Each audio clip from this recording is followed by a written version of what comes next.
నమస్తే TV 999 news కి స్వాగతం. ముందుగా బులెటిన్ లో హెడ్లైన్స్.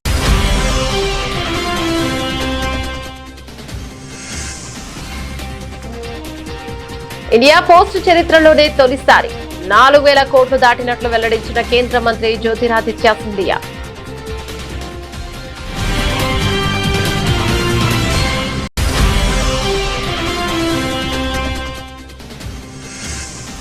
పూరి జగన్నాథుని రథయాత్రకు సర్వం సిద్ధం. పవిత్ర క్షేత్రానికి పోటెత్తిన లక్షలాది మంది భక్తులు.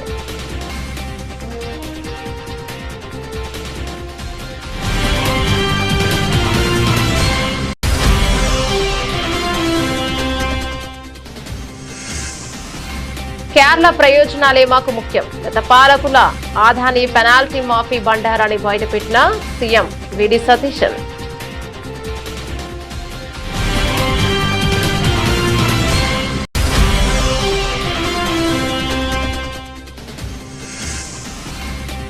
ఆలయ భూముల ఆక్రమణలపై సర్వే జరపాలి. టీవీకే ప్రభుత్వానికి బీజేపీ నేత తమిళిసై డిమాండ్.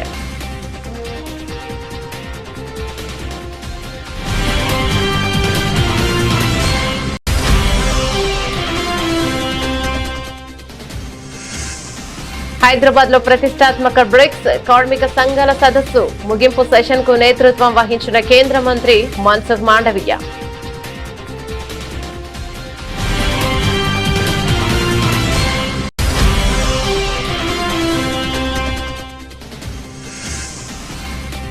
ప్రభుత్వ లాంఛనాల వద్దు. ముద్రగడ కుటుంబం సంచలన నిర్ణయం. బతికున్నప్పుడు ఇబ్బంది పెట్టి ఇప్పుడు గౌరవం వద్దని స్పష్టీకరణ.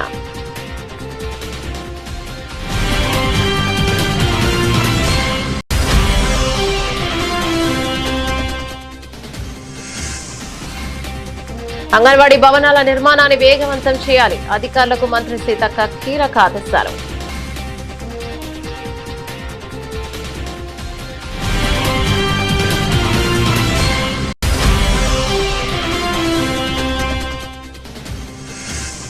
భీమవరం ఆక్వ సభలో చంద్రబాబుపై వైఎస్ జగన్ నిప్పులు. అంతకు ముందు దివంగత నేత ముద్రగడ పద్మనాభం చిత్రపటానికి ఘన నివాళులర్పించిన వైసీపీ అధినేత.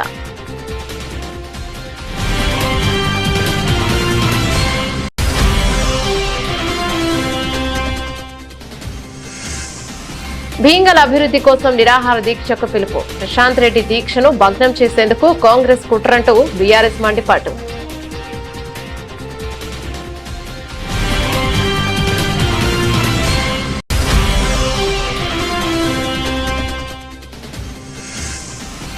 ముద్రగడ పద్మనాభం మృతి కాపు సామాజిక వర్గానికి వైసీపీకి తీరని లోటు. మాజీ మంత్రి కురసాల కన్నబాబు ప్రగాఢ సంతాపం.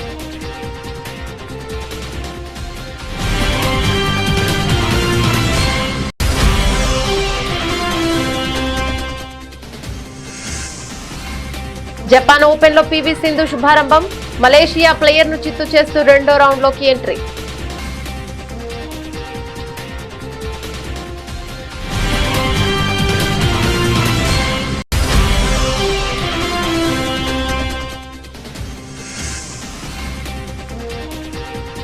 నష్టాల నుంచి ఉపశమనం. 500 పాయింట్ల లాభంలో Sensex.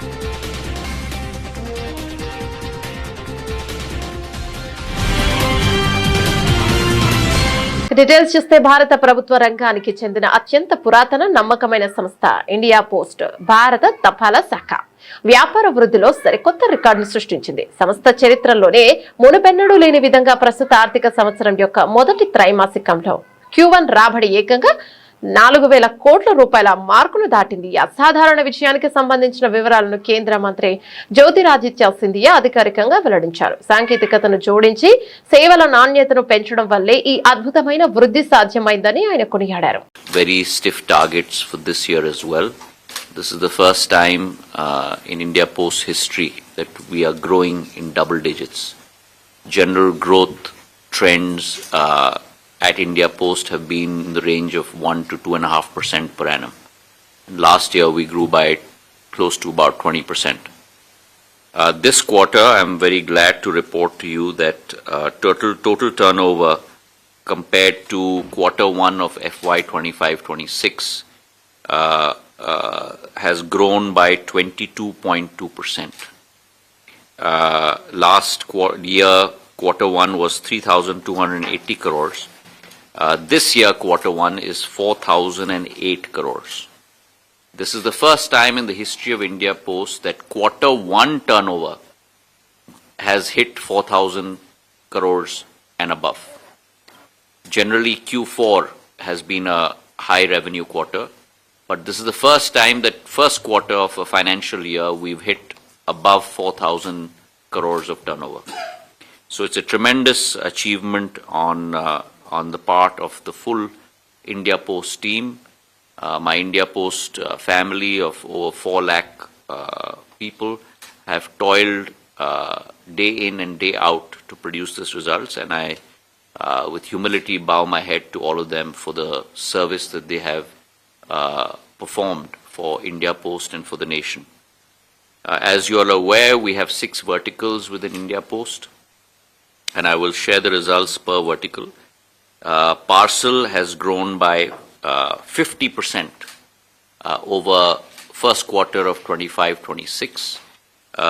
Last year we were at 197 crores of revenue. This year we've closed at 296 crores of revenue, change of 99 crores over one quarter. So almost a 50% growth rate.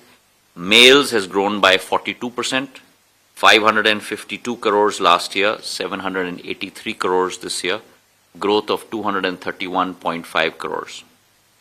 IR and GB has been the difficult one because of international situations with regard to the West Asia crisis and so on and so forth. But even that, in these difficult times. విశ్వవిఖ్యాత ఒడిశాలోని పూరి క్షేత్రం అత్యంత ప్రతిష్టాత్మకమైన వార్షిక రథయాత్ర మహోత్సవానికి సర్వాంగ సుందరంగా ముస్తాబైంది. లోక రక్షకుడు ఆ జగన్నాథుని రథోత్సవాన్ని కనులారా వీక్షించేందుకు దేశ విదేశాల నుండి లక్షలాది మంది భక్తులు ఇప్పటికే ఈ పవిత్ర నగరానికి పోటెత్తారు. రేపటి నుంచి అంటే జూలై 16వ తేదీ నుంచి 9 రోజుల పాటు సాగే ఈ ఉత్సవాన్ని అత్యంత వైభవంగా నిర్వహించేందుకు ఒడిశా ప్రభుత్వం పూరి ఆలయ యంత్రాంగం అన్ని రకాల ఏర్పాట్లను పూర్తి చేశాయి. భక్తుల భద్రత ఎలాంటి ఢోకా లేకుండా భారీ పోలీస్ బందోబస్తును కూడా ఏర్పాటు చేశారు. 12వ శతాబ్దపు పురాతన పుణ్యక్షేత్రం నుండి రేపు ఉదయం జగన్నాథుడు తన సోదరుడు బలభద్రుడు సోదరి సుభద్రాదేవి సమేతంగా వార్షిక ప్రయాణాన్ని ప్రారంభించనున్నారు. శ్రీమందిరం నుండి సుమారు 2.5 కిలోమీటర్ల దూరంలో ఉన్న శ్రీ గుండిచా ఆలయానికి ఈ 3 రథాలు భక్తుల జయ జయ ధన్యాల మధ్య కదలాడుతున్నాయి. భారీ సంఖ్యలో తరలి వస్తున్న భక్తుల రద్దీని దృష్టిలో ఉంచుకొని అటు ట్రాఫిక్ ఆంక్షలు ఇటు వైద్య శిబిరాలను సిద్ధం చేశారు. ఎండ తీవ్రతను తట్టుకునేలా త్రాగునీటి సదుపాయాలు కల్పించారు. రథాలను లాగేందుకు స్వామివారిని దర్శించుకునేందుకు భక్తులకు ఎంతో ఉత్కంఠగా ఎదురు చూస్తున్నారు. పూరి నగరం మొత్తం ప్రస్తుతం భక్తి పారవశ్యంతో ఆధ్యాత్మిక శోభతో పులకించిపోతుంది. కేరళలోని ప్రతిష్టాత్మక విలింజం పోర్టు వాటాల బదిలీ అంశంపై వస్తున్న ఆరోపణలను ఆ రాష్ట్ర ముఖ్యమంత్రి వీడి సతీశన్ తీవ్రంగా ఖండించారు. విలింజం పోర్ట్ వ్యవహారంలో రాష్ట్ర ప్రయోజనాలను కాపాడటంలో తమ ప్రభుత్వం ఎలాంటి రాజీ పడబోదని ఆయన స్పష్టం చేశారు. ఈ పోర్టుకు సంబంధించిన ప్రతి ప్రతిపాదనను నిర్ణయాన్ని ఒక ఉన్నతాధికార కమిటీ నిరంతరం పర్యవేక్షిస్తోందని చెప్పారు. ఇదే సమయంలో ప్రతిపక్షాలపై సీఎం సతీశన్ ఎదురుదాడికి దిగారు. గత ప్రభుత్వ హయాంలో ఆదాని పోర్టు నుంచి రాష్ట్రానికి రావాల్సిన 219 కోట్ల పెనాల్టీని 2 విడతల్లో అడ్డగోలుగా మాఫీ చేశారని సంచలన ఆరోపణలు చేశారు. നമ്മൾ എംപവേർഡ് കമ്മിറ്റി വെച്ചിരിക്കുകയാണ്. നടപടിക്രമം അനുസരിച്ച് ഒരു എംപവേർഡ് കമ്മിറ്റി വെച്ചിരിക്കുകയാണ്. സംസ്ഥാനത്തിന്റെ ഒരു താല്പര്യവും ഹനിക്കുന്ന ഒരു തീരുമാനവും ഗവൺമെന്റ് എടുക്കില്ല. സംസ്ഥാനത്തിന്റെ താല്പര്യങ്ങൾ സംരക്ഷിച്ചുകൊണ്ടുള്ള തീരുമാനമേ വരുള്ളൂ. ധൃതി പിടിക്കേണ്ട ഒരു ആവശ്യമില്ല കാര്യത്തിൽ. കാരണം ഇതിനകത്ത് 2 ആസ്പെക്ട് ഉണ്ട്. ഒന്ന് സെക്യൂരിറ്റി ആസ്പെക്ട് ഉണ്ട്. അത് കേന്ദ്ര ഗവൺമെന്റാണ് നടപടിക്രമങ്ങൾ പൂർത്തിയാക്കി അറിയിക്കേണ്ടത്. അത് അറിഞ്ഞു കഴിഞ്ഞാൽ നമ്മുടെ തീരുമാനം നമുക്ക് എടുത്ത് ചെയ്യാം. ഇനി ഇവര് വലിയ ഡീലാണ് മറ്റാണെന്നൊക്കെ ഇങ്ങനെ പറയാറുള്ള നമ്മളൊന്നും ചെയ്തിട്ടില്ലല്ലോ, ഒരു തീരുമാനം എടുത്തിട്ടില്ല. കഴിഞ്ഞ പ്രാവശ്യം ചെയ്താൽ അറിയാമോ? ഇവര് ചെയ്ത പരിപാടി അറിയാമോ? 2019 ഇത് തീർക്കേണ്ടിയിരുന്നത്. കരാർ കൺസെഷൻ എഗ്രിമെന്റ് അനുസരിച്ച് തീർന്നില്ലെങ്കിൽ 2024 തീരുള്ളൂ. ഇവര് കൺസെഷൻ എഗ്രിമെന്റിൽ അമെന്റ്മെന്റ് വരുത്തി. ആര്? പിണറായി സർക്കാർ 5 വർഷം കൂടി നീട്ടിക്കൊടുത്തു.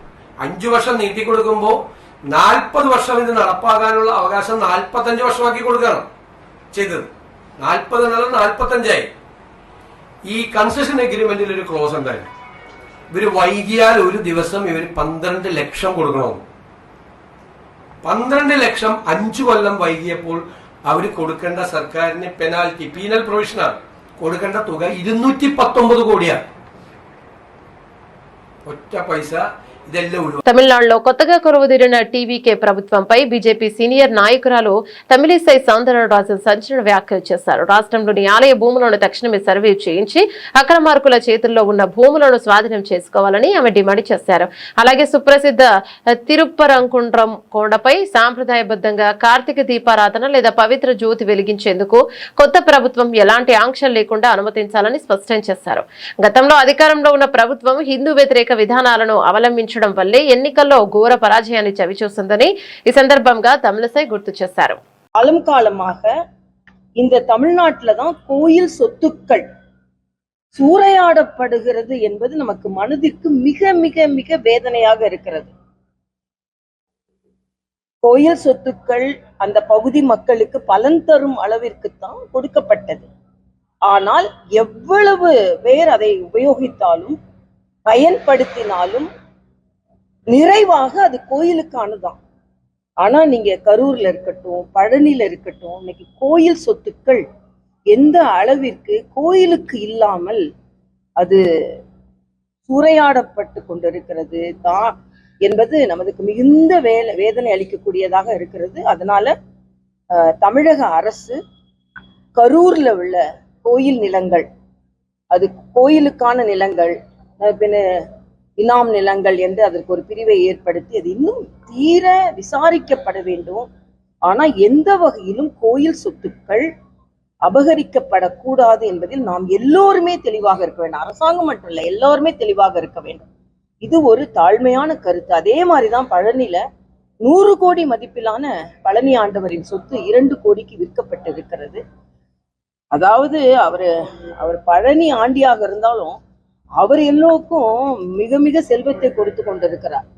ஆனா அவரோடதையே சுரண்டும் அளவிற்கு நிகழ்வுகள் நடைபெறுகிறது என்றால் நம்மளால ஒத்துக்கொள்ள முடியாது. அதனால தமிழக அரசு ஒவ்வொரு கோயிலுக்கும் எவ்வளவு நிலங்கள் இருக்கிறது, எவ்வளவு ஆக்கிரமிப்பு செய்யப்பட்டிருக்கிறது, அதற்கான சொத்துக்கள் எவ்வளவு, எந்த அளவிற்கு அரசாங்கம் அதை பாதுகாக்கிறது என்பதை முழுமையான அறிக்கையாக தயார் செய்து மக்களுக்கு கொடுக்க வேண்டும் என்பதுதான் எனது கருத்தாக இருக்கிறது, எல்லோரின் கருத்தாகவும் இருக்கிறது. அது எல்லாத்துக்கும் மேல திருப்பரங்குன்றம் பக்கத்துல ஒவ்வொரு இந்துவின் உணர்வு அங்கே விளக்கேற்ற வேண்டும் என்பது సెంట్ర ఆర్చిదాన్. భాగ్యనగరం మరో అంతర్జాతీయ సదస్సుకు వేదికగా నిలిచింది. హైదరాబాద్ లో అత్యంత ప్రతిష్టాత్మకంగా జరిగిన బ్రిక్స్ ట్రేడ్ యూనియన్స్ సదస్సు ముగింపు సెషన్ కు కేంద్రం మంత్రి మన్సుఖ్ మాండవీయ నేతృత్వం వహించారు. బ్రిక్స్ కూటమి దేశాలకు చెందిన ప్రముఖ కార్మిక సంఘాల నాయకులు, ప్రతినిధులు ఈ సదస్సుకు పెద్ద ఎత్తున హాజరయ్యారు.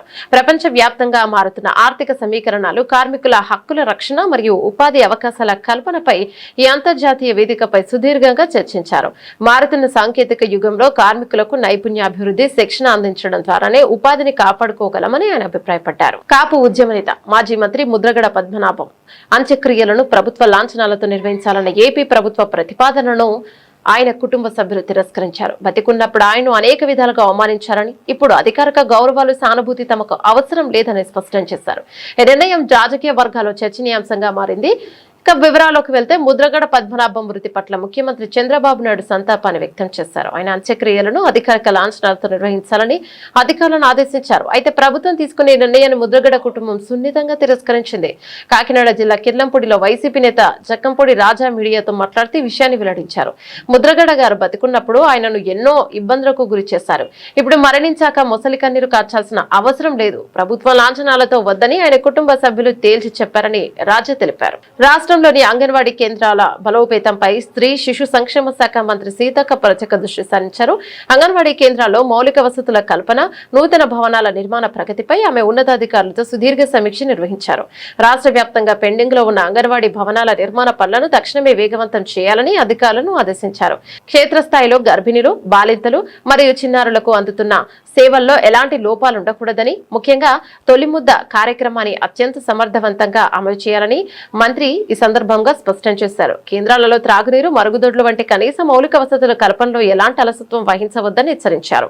చిన్నారుల శారీరక, మానసిక ఎదుగుదలకు ప్రభుత్వం అందిస్తున్న పౌష్టికాహార పంపిణీ పథకం తొలి ముద్ద ప్రతి ఒక్కరికి చర్యల పర్యవేక్షణ పెంచాలన్నారు. కేంద్రాలకు వచ్చే గర్భిణీలు, బాలింతలు మరియు చిన్నారుల హాజరు శాతాన్ని గణనీయంగా పెంచేందుకు వీలుగా స్థానికంగా అవగాహన కార్యక్రమాలు చేపట్టాలని అధికారులకు సూచించారు. క్షేత్రస్థాయిలో అంగన్వాడీ టీచర్లు, ఆయాలు బాధ్యతాయుతంగా పనిచేసేలా నిరంతర తనిఖీలు నిర్వహించాలని మంత్రి సీతక్క ఉన్నతాధికారులను ఆదేశించారు. పశ్చిమ గోదావరి జిల్లా భీమవరంలో జరిగిన ఆక్వా రైతుల మహాసభలో వైఎస్ఆర్సీపీ అధినేత మాజీ ముఖ్యమంత్రి వైఎస్ జగన్మోహన్ రెడ్డి కూటమి ప్రభుత్వంపై విరుచుకుపడ్డారు.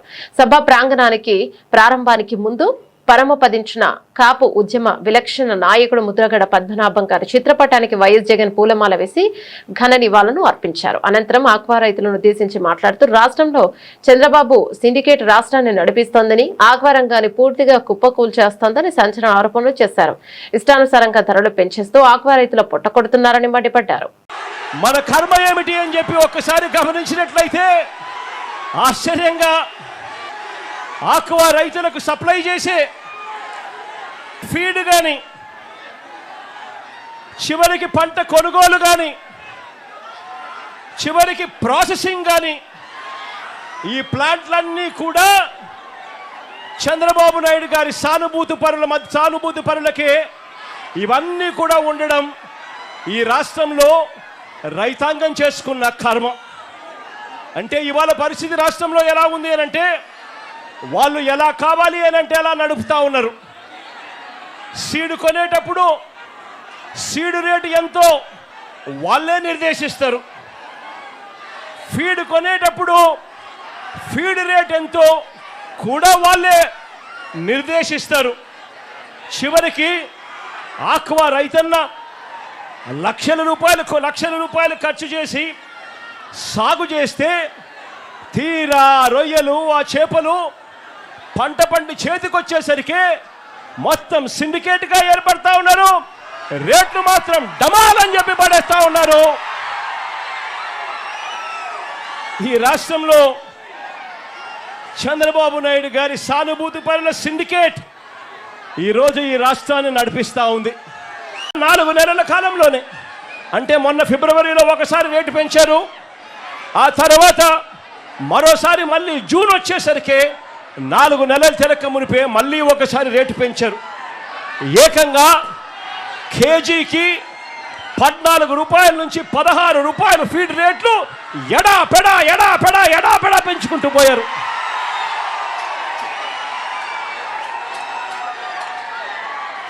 రైతుల అంగీకారం లేకుండానే, రైతుల గోడు వినకుండానే ఆప్సరా చట్టాన్ని ధిక్కరించి వీళ్ళు ఇష్టానుసారంగా రేట్లు పెంచుకుంటూ పోతా ఉన్నారు.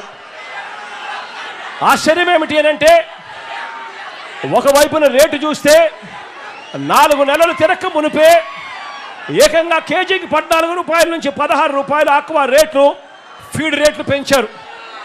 పెంచి తూతూ మంత్రంగా చంద్రబాబు గారు చెప్పారు అనంటూ 2 రూపాయలు తగ్గించారు. నేను అడుగుతా ఉన్నాను, కేజీకి పెంచింది 4 నెలలు తిరక్క మునిపే 14 రూపాయల నుంచి 16 రూపాయలు పెంచింది ఎక్కడ? తగ్గించింది కేవలం ముష్టేసినట్టు 2 రూపాయలు తగ్గించడం అంటే ఏమిటి అని అడుగుతా ఉన్నా. ఇది ఎలా ఉంది అనంటే, చంద్రబాబు నాయుడు గారి భాషలో చెప్పాలి అంటే 100 కొరడాల దెబ్బలు కాదు, 98 కొరడాలే అని చెప్పినట్టుగా ఉంది చంద్రబాబు నాయుడు గారి భాషలో. నేను అడుగుతా ఉన్నాను, ఈరోజు ఆక్వా పంటలో ఫీడ్ ఖర్చు 60% కేవలం ఫీడ్ ఖర్చే ఈరోజు ఆక్వా పంటలో అవుతుంది. అలాంటిది ఇష్టానుసారంగా ఫీడ్ రేట్లు పెంచుకుంటూ పోతే రైతాంగం ఎలా బ్రతుకుతుంది అని చెప్పి నేను చంద్రబాబు నాయుడు గారి ప్రభుత్వాన్ని గట్టిగా నిలదీస్తూ అడుగుతా ఉన్నా. నిజామాబాద్ జిల్లా బాల్కొండ నియోజకవర్గంలో రాజకీయాలు ఒక్కసారిగా వేడెక్కాయి. మాజీ మంత్రి బాల్కొండ ఎమ్మెల్యే వేముల ప్రశాంత్ రెడ్డి గారిని పోలీసులు హౌస్ అరెస్ట్ చేశారు. నియోజకవర్గ అభివృద్ధి సమస్యలపై ఆయన తలపెట్టిన నిరాహార దీక్షను భగ్నం చేసేందుకు కాంగ్రెస్ ప్రభుత్వం కుట్రపూరితంగా వ్యవహరిస్తోందని బీఆర్ఎస్ శ్రేణులు ఆగ్రహాన్ని వ్యక్తం చేస్తున్నాయి. దీక్ష కార్యక్రమాన్ని అడ్డుకునేందుకు ఈ ఉదయం నుంచే నియోజకవర్గ వ్యాప్తంగా ఉన్న ముఖ్య బీఆర్ఎస్ నాయకులను, శ్రేణులను ఎక్కడికక్కడ గృహ నిర్బంధం చేయడంతో పాటు భారీగా అరెస్టులు చేసి పలు పోలీస్ స్టేషన్లకు తరలించారు. దీంతో బాల్కొండ పరిధిలో తీవ్ర ఉద్రిక్తత వాతావరణం నెలకొంది. బాల్కొండ నియోజకవర్గ ప్రజలందరికీ నమస్కారం. నేను భీమ్గల్లో 100 పడకల ఆసుపత్రిని పూర్తి చేయాలని మేము ప్రభుత్వంలో ఉన్నప్పుడు మంజూరు చేసి 75% పనిచేసిన పనులు అవి. ఒక 20-25% మిగిలిన పనులు. 100 పడకల ఆసుపత్రి కావచ్చు, ఇంటిగ్రేటెడ్ మార్కెట్ కావచ్చు, అట్లనే మూతబడ్డ భీమ్గల్ బస్ డిపోని తెరిపియమని, అట్లనే నేను మంజూరు చేసినటువంటి 12 కోట్ల రూపాయలతో సీసీ రోడ్లు మున్సిపల్ ఎలక్షన్లు వస్తున్నాయని అప్పుడు కొబ్బరికాయలు కొట్టిరు, అవి ఇంకా పూర్తి చేయట్లేదు, అది పూర్తి చేయాలని చెప్పి భీమ్గల్లో ప్రజా సమస్యల కోసం ఆ పెండింగ్ పనులు పూర్తి చేయాలని నేను ఈరోజు అంటే 15వ తారీఖు నాడు ఒకరోజు కఠోర నిరాదీక్ష, నీళ్లు కూడా ముట్టకుండా నిరాదీక్ష చేస్తా అని చెప్పి నేను చెప్పిన. అయితే నేను ఇవాళ నిరాదీక్షకు వెళ్ళాలని అంటే నేను స్నానం కూడా చేయకన్నా మొదలే, నేను నిద్ర కూడా లేవకన్నా మొదలే పోలీసులు నా ఇంటి చుట్టూతా చుట్టినారు. నన్ను బయటకు పోనీయరట, నన్ను ఇంట్లోనే అరెస్ట్ చేస్తా అని చెప్పి చెప్తా ఉన్నారు పోలీసులు. మరి ఇది ఒక్కసారి ఆలోచన చేయాలి బాల్కొండ నియోజకవర్గ ప్రజలు. నేను చాలా అహింసా మార్గంలో, నేను రాస్తారోక చేస్తాను లేదు, ధర్నా చేస్తాను లేదు, నా ఇచ్చి నేను శిక్ష వేసుకొని ఒకరోజు నేను నిరాదీక్షలో కూర్చుంటా, అహింసా మార్గంలో కూర్చుంటానంటే ఈ ప్రభుత్వం నన్ను అనగదొక్కే ప్రయత్నం చేస్తూ ఉన్నది. మేము ప్రజల కోసం పోరాటం చేస్తున్నాం, ప్రజల సమస్యలు తీర్చమని చెప్పి నేను దీక్ష చేస్తాను తప్పిస్తే నా కోసం కాదు. ఆ హాస్పిటల్ పని పూర్తి చేయాలని, ఇంటిగ్రేటెడ్ మార్కెట్ పనులు పూర్తి చేయమని, బస్ డిపో తెరిపియమని, సీసీ రోడ్లు పూర్తి చేయమని, భీమ్గల్ ప్రజల సమస్యలు, బాల్కొండ నియోజకవర్గ సమస్యలు చేయాలని చెప్పి మేము అడుగుతున్నాం తప్పిస్తే వేరేది కాదు. దీనికి నన్ను ఇంట్లో నుంచి బయటకు వెళ్ళనీయకుండా పోలీసు నా ఇంటి చుట్టూ, వందలాది మంది పోలీసు నా ఇంటి చుట్టూ మొత్తం పారగాయడం అనేది ఎంత మట్టుకు సమంజసమో బాల్కొండ నియోజకవర్గ ప్రజలు ఆలోచన చేయాలి. నేను ఒక ఎమ్మెల్యేని, ప్రజల పక్షాన పోరాడవలసిన బాధ్యత నా మీద ఉంటుంది, ప్రభుత్వం మీద. మరి వాళ్ళ వాళ్ళొచ్చి నా దీక్షలో వచ్చి, దీక్షా శిబిరంకి వచ్చి మేము నెలలో పూర్తి చేస్తాం, 2 నెలల్లో పూర్తి చేస్తాం అని మాట ఇస్తే నేను దీక్ష విరమిస్తా కదా. దీనికి పెద్ద ఇంతెత్తున నన్ను అనగదొక్కాల్సిన అవసరం ఏమున్నది, నా గొంతు నొక్కాల్సిన అవసరం ఏమున్నది? కాబట్టి బాల్కొండ నియోజకవర్గ ప్రజలు, భీమ్గల్ పట్టణ ప్రజలు, భీమ్గల్ మండల ప్రజలు దయచేసి ఆలోచన చేయాలని చెప్పి నేను కోరుతా ఉన్నా. ఒక్క మాట మాత్రం నిజం, నన్ను ఇంట్లో పెట్టి అరెస్ట్ చేసినా నా దీక్ష కొనసాగుతుంది ప్రజల కోసం, ఆ సమస్యలు పూర్తి చేయడం కోసం. లేదు నన్ను అరెస్ట్ చేసి జైల్లో, నా పోలీస్ స్టేషన్లో పెట్టినా పోలీస్ స్టేషన్లో నా దీక్ష కొనసాగుతుంది, నా సత్యాగ్రహం కొనసాగుతుంది.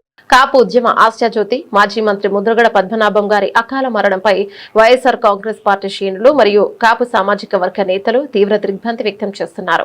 ముద్రగడ పద్మనాభం పరమపదించడం కాపు సామాజిక వర్గానికి మాత్రమే కాకుండా వైఎస్ఆర్సీపీకి కూడా తీరని లోటని మాజీ మంత్రి కురసాల కన్నబాబు ఆవేదన వ్యక్తం చేశారు. కాపు జాతి హక్కుల కోసం, రిజర్వేషన్ల సాధన కోసం ఆయన సాగించిన నిబద్ధతతో కూడిన పోరాటాన్ని ఈ సందర్భంగా కన్నబాబు గుర్తు చేసుకున్నారు. ముద్రగడ ఆత్మకు శాంతి చేకూరాలని ప్రార్థిస్తూ వారి కుటుంబ సభ్యులకు వైఎస్ఆర్సీపీ తరపున ప్రగాఢ సానుభూతిని తెలియజేశారు. ఈరోజు మన రాష్ట్రంలో ఒక విషాద సంఘటన నమోదైంది. సుదీర్ఘ రాజకీయ చరిత్ర కలిగిన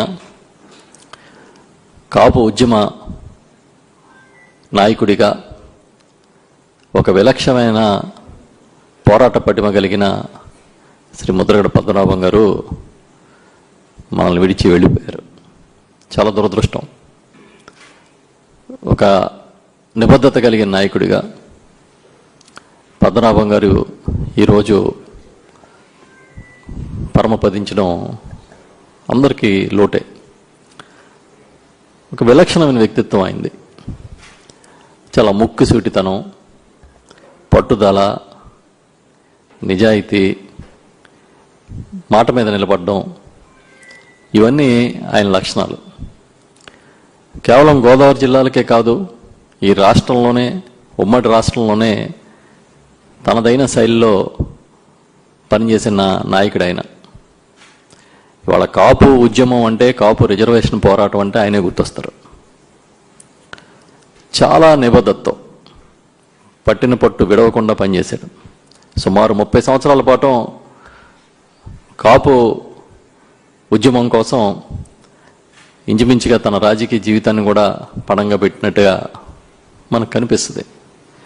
అలాంటి నాయకుడు ఏదైనా ఒక పని పట్టుకుంటే ధైర్యంగా ముందుకెళ్ళే నాయకుడు లేకపోవడం ఈ రాష్ట్రానికి, ప్రత్యేకించి కాపు సామాజిక వర్గానికి తీరని లోటని మేము భావిస్తూ ఉన్నాం. అంటే రాజీ పడని ఆయన తత్వం ఇవాళకి కాదు, ఎప్పటికీ గుర్తుంటుంది. ఆయన ఈరోజు వైఎస్ఆర్ పార్టీ నాయకుడిగా ఉన్నారు. చాలా అంతకుముందు జగన్మోహన్ రెడ్డి గారి ఓదార్పు యాత్ర సమయం నుంచి వైఎస్ఆర్ పార్టీలో ఉండి మళ్ళీ కాపు ఉద్యమం కోసం ఆయన రాజకీయాలకు దూరంగా ఉండి మళ్ళీ వైఎస్ఆర్ పార్టీలో చురుకైన పాత్ర పోషిస్తూ ఉన్న సమయంలో ఆయనకి అనారోగ్యం రావడం, దాదాపుగా కొద్ది నెలలుగా చాలా ఇబ్బందుల్లో ఉండడం మనం చూస్తూ ఉన్నాం. వాళ్ళ ఆయన కుమారుడు ముద్రగడ గిరి గారు ప్రతిపాడు నియోజకవర్గానికి ఇన్ఛార్జి కూడా ఉన్నారు. ఒక నాయకుడు అంటే ఇప్పుడే దాడిశెట్టి రాజా గారు చెప్పారు, 4 సార్లు ఆయన ఎమ్మెల్యేగాను, ఒకసారి ఎంపీగాను, మంత్రిగాను పనిచేసిన వాడు. సహజంగా రాజకీయాల్లో ఉన్న వాళ్ళకి తన వ్యక్తిగత ఏజెండాలు ప్రాధాన్యత ఉంటాయి, కానీ కులాన్ని అంటే కుల రిజర్వేషన్ కోసం, సామాజిక వర్గ కాపు సామాజిక వర్గ రిజర్వేషన్ల కోసం ఆయన ఏ విధంగా పోరాటం చేశారో, ఎన్ని ఇబ్బందులు పడ్డారో మేము చూసాం. 2016 ఇంచుమించుగా ఆ సమయంలో కూడా చాలా తీవ్రమైన ఉద్యమం జరగడం, దాంట్లో రకరకాల పరిణామాలు ఇవాళకే కాదు చరిత్రలో ఎప్పటికీ నిలిచిపోతాయి. ఈ సందర్భంగా ఎప్పటికీ తెలుగువారి గుండెల్లో ఆయన ఒక విలక్షణమైన నాయకుడిగా ఉండిపోతారని చెప్తూ ఉన్నాం. ఈ సందర్భంగా మేమందరం పార్టీ తరపున, వైఎస్ఆర్ పార్టీ తరపున ప్రగాఢమైన సానుభూతి తెలియజేస్తూ, అంతర్జాతీయ బ్యాడ్మింటన్ వేదికపై భారత స్టార్ షట్లర్, ఒలింపిక్ పతక విజేత పివి సింధు మరోసారి సత్తా చాటింది. ప్రతిష్టాత్మక జపాన్ ఓపెన్ టోర్నమెంట్ లో ఆమె ఘనమైన విజయంతో శుభారంభం చేసింది. మహిళల సింగిల్స్ తొలి రౌండ్ పోరులో మలేషియాకు చెందిన వాంగ్ లింగ్ చింగ్ పై సింధు వరుస గేమ్లలో విజయాన్ని సాధించి 2వ రౌండ్ కు దూసుకెళ్లింది. మ్యాచ్ ఆరంభ నుంచే ప్రత్యర్థిపై పూర్తి ఆధిపత్యం ప్రదర్శిస్తూ కోర్టులో సింధు రిసౌండ్ వినిపించింది. ఫామ్ ను అందుకోవడానికి తహతలాడుతున్న పివి సింధుకు ఈ మ్యాచ్ ఒక బూస్ట్ లా నిలిచింది. మలేషియా క్రీడాకారిణి వాంగ్ లింగ్ చింగ్ తో జరిగిన ఈ పోరులో సింధు కేవలం 21-14, 21-11 తేడాతో అత్యంత సునాయాసంగా విజయాన్ని సొంతం చేసుకుంది. ఇక మొదటి గేమ్ లో ప్రత్యర్థి నుంచి కొద్దిగా ప్రతిఘటన ఎదురైనప్పటికీ తన అనుభవాన్ని ఉపయోగించి నెట్ గేమ్ పవర్ఫుల్ స్మాష్లతో సింధు ఆధిక్యంలోకి దూసుకెళ్లింది. ఇక 2వ గేమ్ లోనైతే మలేషియా ప్లేయర్లకు కోర్టులో కోలుకునే అవకాశం ఇవ్వలేదు. పక్క ప్లాన్ తో పాయింట్ల వర్షాన్ని కురిపించింది. మ్యాచ్ ను చేజిక్కించుకుంది. ఈ అద్భుత విజయంతో టోర్నీలో టైటిల్ సాధించడమే లక్ష్యంగా సింధు తదుపరి రౌండ్ కు అర్హత సాధించింది. భారత క్రీడాభిమానులు సింధు ఫామ్ పై హర్షం వ్యక్తం చేస్తూ ఈసారి జపాన్ ఓపెన్ టైటిల్ మనకే దక్కాలని ఆకాంక్షిస్తున్నారు. జూన్ నెలలో అమెరికాలో ద్రవ్యోల్బణం అంచనాల కంటే తక్కువగా నమోదు కావడంతో ఆసియా మార్కెట్లు లాభాలు కదలాడుతున్నాయి. అలాగే రష్యా నుంచి చమురు దిగుమతి చేసుకుంటున్న దేశాలపై విధించే సుంకాలను 500 నుంచి ఇక 100% తగ్గించాలని అమెరికా భావించడం కూడా సానుకూలంగా మారింది. ఇక వరుస నష్టాల నేపథ్యంలో మదుపర్లు కనిష్టాల వద్ద కొనుగోలుకు మొగ్గు చూపారు. ఈ నేపథ్యంలో సెన్సెక్స్, నిఫ్టీ లాభాలు కదలాడుతున్నాయి. డాలర్తో పోల్చుకుంటే రూపాయి మారకం విలువ 96.11గా ఉంది. గత సెషన్ ముగింపు 77,054తో పోల్చుకుంటే బుధవారం ఉదయం దాదాపు 100 పాయింట్ల లాభంతో మొదలైన సెన్సెక్స్ ఆ తర్వాత మరింత పైకి ఎగబాకింది. ఉదయం 9:45 సమయంలో సెన్సెక్స్ 500 పాయింట్ల లాభంతో 77,554 వద్ద కొనసాగుతుంది. ఇక మరోవైపు నిఫ్టీ కూడా సెన్సెక్స్ బాట్లోనే కదలాడుతుంది. ప్రస్తుతం 147 పాయింట్ల లాభంతో 24,199 వద్ద కదలాడుతుంది. బులెటిన్ ముగించే ముందు హెడ్లైన్స్ మరోసారి.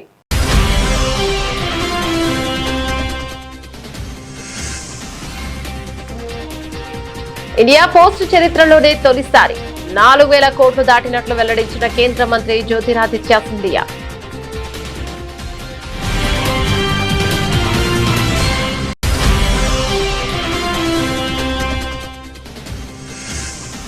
పూరి జగన్నాథుని రథయాత్రకు సర్వం సిద్ధం. పవిత్ర క్షేత్రానికి పోటెత్తిన లక్షలాది మంది భక్తులు.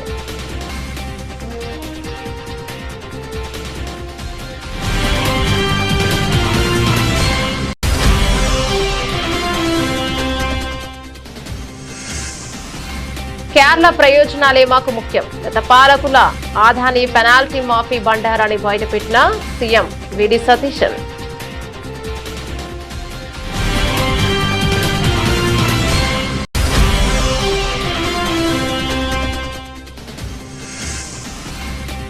ఆలయ భూముల ఆక్రమణలపై సర్వే జరపాలి. టీవీకే ప్రభుత్వానికి బీజేపీ నేత తమిళిసై డిమాండ్.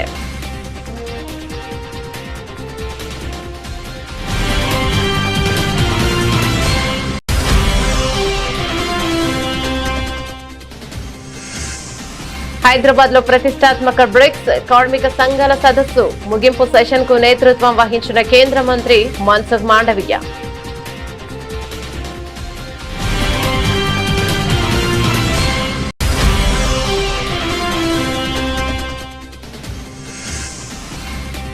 ప్రభుత్వ లాంఛనాలు వద్దు, ముద్రగడ కుటుంబం సంచలన నిర్ణయం. బతికున్నప్పుడు ఇబ్బంది పెట్టి ఇప్పుడు గౌరవం వద్దని స్పష్టీకరణ.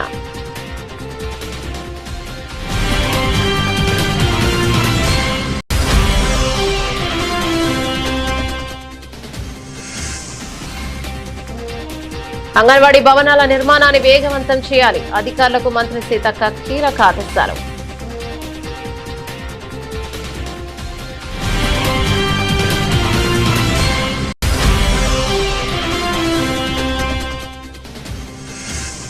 భీమవరం ఆక్వా సభలో చంద్రబాబుపై వైఎస్ జగన్ నిప్పులు. అంతకు ముందు దివంగత నేత ముద్రగడ పద్మనాభం చిత్రపటానికి ఘన నివాళులర్పించిన వైసీపీ అధినేత.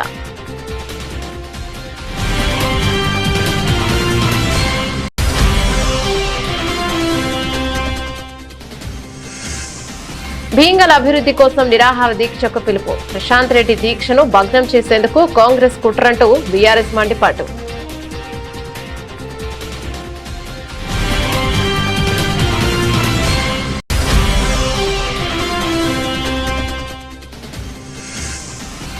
ముద్రగడ పద్మనాభం మృతి కాపు సామాజిక వర్గానికి వైసీపీకి తీరని లోటు. మాజీ మంత్రి కురసాల కన్నబాబు ప్రగాఢ సంతాపం.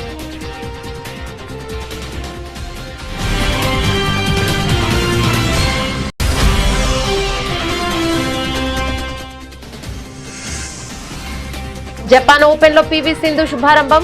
మలేషియా ప్లేయర్ ను చిత్తు చేస్తూ రెండో రౌండ్ లోకి ఎంట్రీ.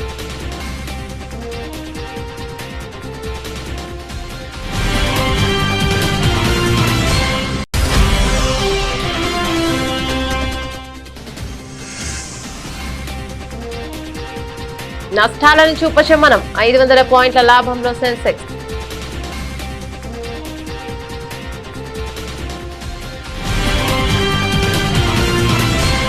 ఇవి బులెటిన్ అప్డేట్స్. మరో బులెటిన్ లో మళ్ళీ కలుద్దాం. అంతవరకు సెలవు. నమస్తే.